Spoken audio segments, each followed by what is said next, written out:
Did Donald Trump and his D.C. U.S. Attorney Jeannine Pirro just open the door to a criminal prosecution of disgraced former Homeland Security Secretary Kristie Noem for lying to Congress earlier this month, now that the Senate and House Democrats have called on the Department of Justice to open up a criminal investigation about 4 separate categories of lies that they claim Kristie Noem made about a $220 million ad campaign, that $140 million of which ended up in the pockets of people that she's close to, whether she lied about her relationship with Corey Lewandowski and his power to approve contracts, whether she lied about the Department of Homeland Security violating federal court orders, and the rest. And my question here on the MeidasTouch Network, did Jeannine Pirro, the inexperienced prosecutor but Trump ally, open the door for this prosecution at a press conference, an unhinged press conference, just in the last 24 hours, in which she said that the cost overruns of the construction project for the Federal Reserve warranted a criminal investigation because of the waste of taxpayer dollars? Then what would you call the $220 million spent on a Mount Rushmore horse and pony show starring Kristie Noem, in which she lied, according to Donald Trump, lied about getting his approval for it, lied about it being competitively bid? There's more evidence here to support a grand jury subpoena than against Jay Powell. Thank you, Jeannine Pirro. Thank you, Donald Trump. Thank you, audience from MeidasTouch Network. I'm Michael Popok. Let's talk about a new letter just came out from the House and Senate Democrats led by Dick Durbin and Blumenthal on the Senate side, Jamie Raskin on the House side, demanding a criminal investigation be opened about Kristie Noem. You can do a lot of things politically in an ad campaign, but you're not allowed to lie under oath to senators and congresspeople trying to provide oversight over you about key and fundamental issues about how you're spending or wasting the taxpayers' dollars, who you're in bed with, literally related to contracting, whether you're violating court orders, and the rest. Now, let me frame this for you. Just in the last 24 hours, Jeannine Pirro, U.S. Attorney, it's hard for me to form that sentence, U.S. Attorney for the District of Columbia, said this about being angry and upset with Jeb Boasberg, the chief judge in D.C., not allowing her criminal prosecution of Jay Powell for construction overruns to go forward. Here's what she said, and listen to how it frames the issue for Kristie Noem and compels a prosecution of Kristie Noem. Play it. The American public is fed up with public monies that seem to go into a black hole, especially in D.C., where no one is held accountable. One of the age-old tools that all prosecutors have to investigate any crime, including cost overruns, is a grand jury subpoena. Now, I don't believe anything happens by accident in the Trump administration. Not somebody so close to Donald Trump as Jeannine Pirro, because Donald Trump's trying to dig out from under the Kristie Noem issue, right? Doesn't like to talk about it. In fact, when he was asked about it in an interview, he said, after being informed that Kristie Noem said that the president had approved the $220 million budget for the ad campaign starring Kristie Noem, he said, I didn't approve it. In fact, he can't wait to get off the topic. Here's a clip of Donald Trump. Is it possible to stay on this subject just for once? Could you tell us what went into your decision to replace Secretary Noem with Senator Markwayne Mullin? Is it possible to stay on this subject just for once? You know, just for once. Boy, oh boy. Anybody have any questions on this subject? Does that sound like somebody that's got the back of Kristie Noem? And nor should he.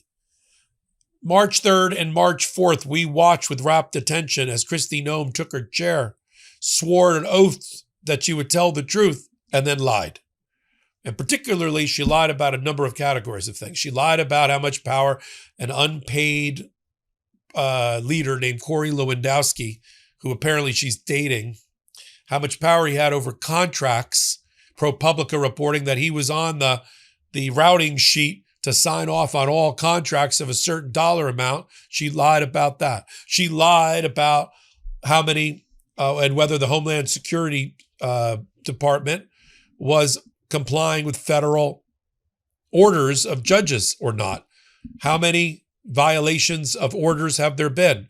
She lied and said, we comply with the law. Really? Then where was she when Judge Schultz, the chief judge of Minneapolis, cataloged at least 220 violations by ICE and Border Patrol of orders in his district alone? Where was she when a judge in New Jersey, federal judge, cataloged up to 100 violations of federal orders by her department?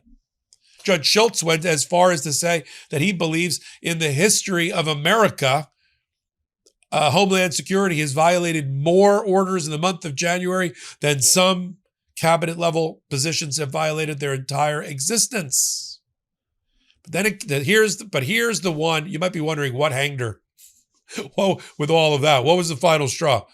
Yeah, throwing Donald Trump under the bus and lying about whether the $220 million of an ad campaign was competitively bid or not. Here's what she told Senator Schiff about competitive bidding, and just said it was just a coincidence that a fair share of that $220 million ended up in the company of somebody that she's close with, and one of her closest advisors' family owns it. Play the clip. So it's just a coincidence that $143 million subcontract went to the husband of your press person, also someone that Corey Lewandowski, one of your special government employees, worked with extensively. So that was all a coincidence, right? Because you had no knowledge of this, no media involvement, company that and none of gets the people around you had any involvement. The ability to so choose the taxpayers should just subcontractors. assume We don't this is weigh a in coincidence on who subcontractors are. There's not a legal process for us to determine what subcontractors are a part of a contract that goes out for a competitive bid. Can you state and for only the record, career employees at DHS were in on the choosing of those media contracts. Can you state for the record then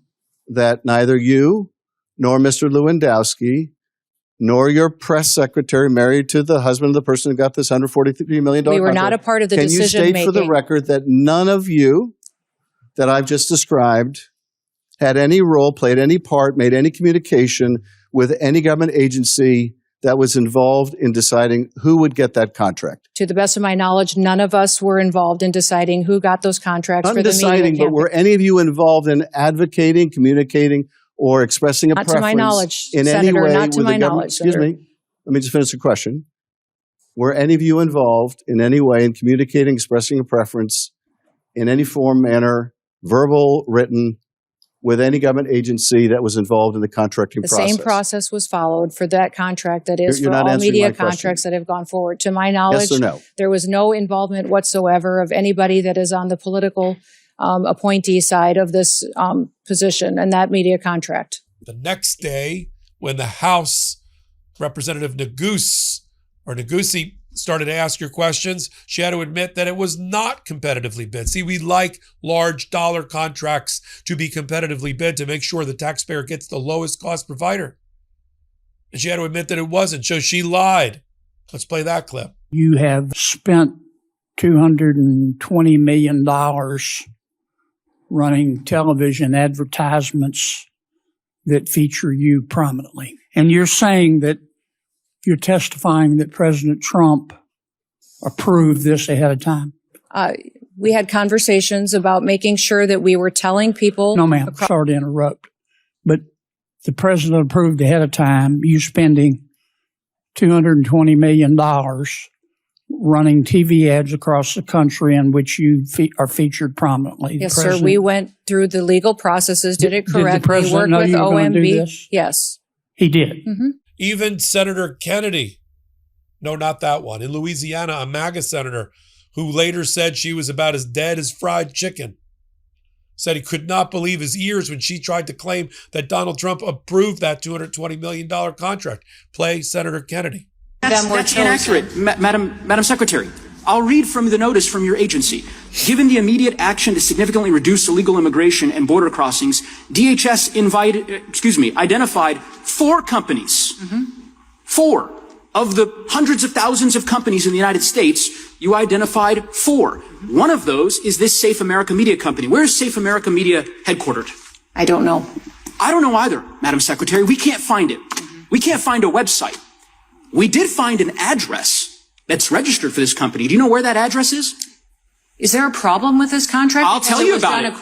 Madam Secretary, the address is registered to a political operative. Madam Secretary, the company, and then I'll give you an opportunity to respond. The company is registered to a political operative in Virginia. Do you know, just by way of example, whether this company that received $143 million in taxpayer dollars, has it ever done work for the government before? I don't know. I can't. The answer is it has not. And do you know why we know that? Because it was incorporated 8